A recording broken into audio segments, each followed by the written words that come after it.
નમસ્તે, હું અનિતા નિમાવત ભાવનગર ગુજરાતથી અહીંયા અલાયમના સેન્ટરમાં બોપલમાં આવી છું. ભાવનગરમાં હતી ત્યારે મને નીમાં બહુ પ્રોબ્લેમ હતો.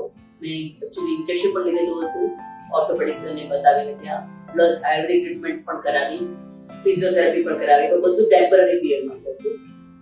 વધારે ફેર ન પડ્યો અને પછી ડેમેજ વધારે વધતો વધતા કમર સુધી, બેક સુધી બધે પહોંચી ગયું હતું અને બીજા પગમાં દુખાવો શરૂ થઈ ગયો.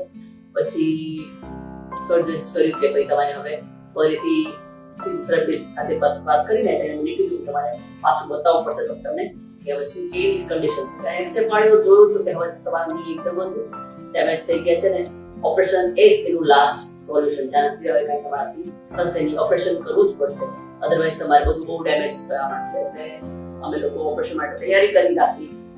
ECG કો બધું કરાવી કે ખાલી ઓપરેશન કરવા જતા હતા ત્યાં મને સેકન્ડ થોટ આવ્યો કે આપણે કાલાયમાં મારા જીસી નહીં અમદાવાદમાં રહે છે, મારી સિસ્ટરને અહીંયા પ્રોજેક્ટ માટે ટ્રીટમેન્ટ લીધી હતી, એને સારું થઈ ગયું એટલે મને અહીંયા આવી અને બતાવી જા. એટલે ઓપરેશન કરવાનું હતું ત્યાં હું એને કહીને આવી, નવરાત્રી પછી આવીશ એમ કહીને હું અહીંયા આવી ટ્રીટમેન્ટ માટે. અહીંયા તારીકા મેડમને કન્સલ્ટ કર્યા, એમણે બધું સમજાવ્યું કઈ રીતની ટ્રીટમેન્ટ હોય છે અને આમાં મારું લેવલ 3 છે, 4 હોય તો જ ઓપરેશન કરવા પડે, એટલે તમારી પાસે ચાન્સીસ છે રિકવરીના. એટલે પછી મેં કીધું ચલો આપણે આને જસ્ટ ફોર ટ્રાય કરીએ, તો 15 દિવસ મટી જતું હોય, ક્યાંક ફેર પડતો હોય.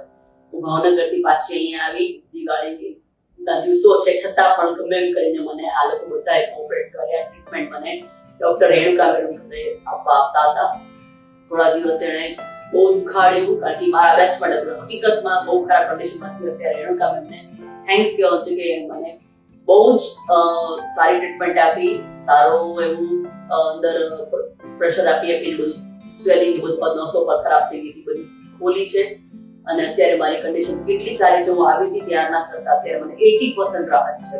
થોડું ઘણું છે પણ હજી મારી ટ્રીટમેન્ટ ચાલુ છે એટલે મને લાગે છે કે ઓપરેશન વગર જ અહીંયા મટાડી દઈશ આ લોકો. અલાયમ પણ બધું આખું કોન્સેપ્ટ નવો હતો, મને બહુ ખબર નહોતી. મારા જીજાજીએ કીધું તો મને થોડી સારું થયું કે હું અહીંયા આવી અને આ બધાને બહુ જ થેન્કફુલ છું એ લોકોની કે મને ઓપરેશન વગર બધું મારું મટાડ્યું.